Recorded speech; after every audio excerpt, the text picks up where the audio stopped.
Lemire, let me go to you really quickly. As we said, the president is who the president is. A tweet 3 minutes ago from the president of the United States in the middle of a pandemic that is, again, as the White House has acknowledged, may kill 2 million Americans. The president decides to use his time and his platform this morning by tweeting this about Mitt Romney. First of all, Mitt Romney tests negative for coronavirus, Breitbart News reports. The president says, "This is really great news. I am so happy I can barely speak." Sarcasm, of course. He may have been a terrible presidential candidate and an even worse U.S. senator, but he is a rhino, and I like him a lot, with an exclamation point.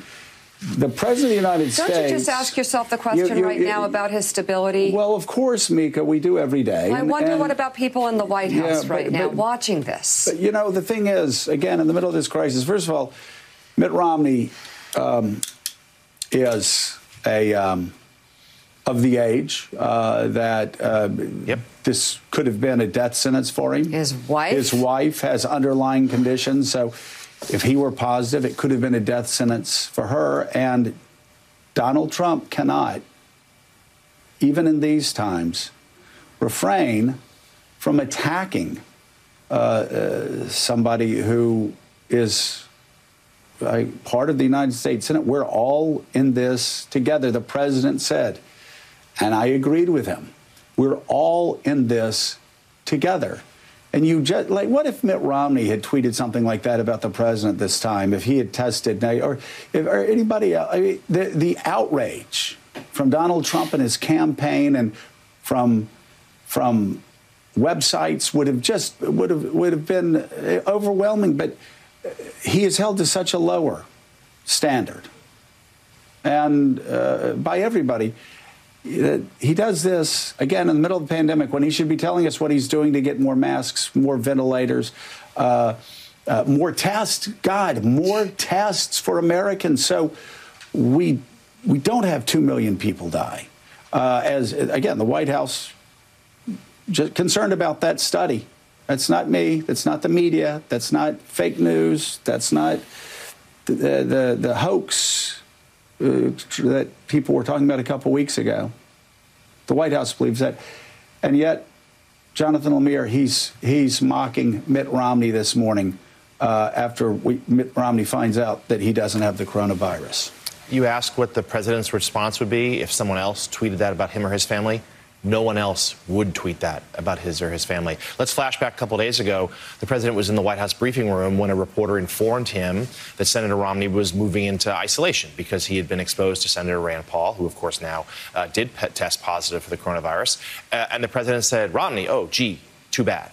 And then was asked if he was being sarcastic, and he said he wasn't. I'm sure when he's asked about this tweet, he will say he wasn't sarcastic. He is being sarcastic. And it is, to your point, that is what he is doing right now at 7:40-ish in the morning during the height of this pandemic, when he is claiming that the American public can largely return to their normal lives in 2.5 weeks for Easter Sunday and pack the pews, even though that goes against what every health expert and most governors are saying they want to see happen. This is a president who, you point out, might be motivated by financial concerns about his businesses, but is also, more than anything, is concerned about his reelection.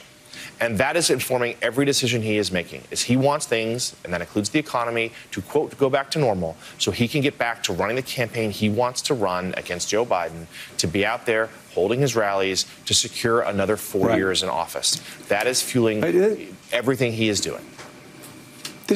There is no doubt that if a CEO put out a tweet like that this morning, they would be considered unfit to run a corporation.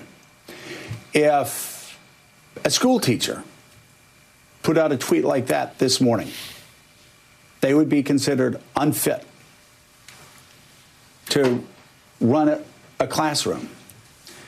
In fact, if any American put out a tweet like that, with this type of crisis weighing down on them, they would be considered to be unfit And so again, I don't understand with the responsibility, Susan Del Percio, that this president has upon his shoulders with his plea, as he was reading the teleprompter, that with this pandemic, we are all in it together. With his White House acknowledging the possibility that up to 2 million people could die from the coronavirus, most of them senior citizens.